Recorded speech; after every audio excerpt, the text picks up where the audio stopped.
করেছেন, আমরাও প্রয়োজন আমাদের ইমানি শক্তিকে উজ্জীবিত করে আবার ফিলিস্তিনকে বিজয় করে ছিনিয়ে আনবো। হাজিরিন, আমরা জানি ইহুদি একটা লাঞ্ছিত অভিশপ্ত একটা জাতি। একটা দিন আসবে গাছের গোড়ায় কেউ তো আশ্রয় পাবে না। বৃক্ষগুলো পর্যন্ত বলে তুমি আমার কাছে ইহুদি আছে কেন? জাতি কথা বলেন ঠিক কিনা? সংগ্রামী তাওহীদ জনতা, আমরা যদি একটু ঐক্যবদ্ধ হতে না পারি আমাদেরকে ফিলিস্তিনের মতো নির্যাতিত হতে সময় লাগবে না। ইন্ডিয়াতে অলরেডি কার্যক্রম শুরু করে দিয়েছে।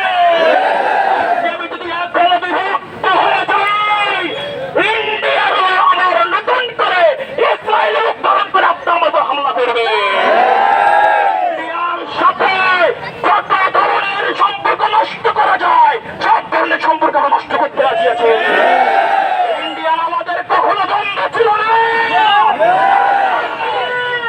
আমাদের বিভক্ত করেছে, আমাদের উপর অত্যাচার করার জন্য বিদ্যুতের নকশা কিছু কথা বলে ঠিক কিনা?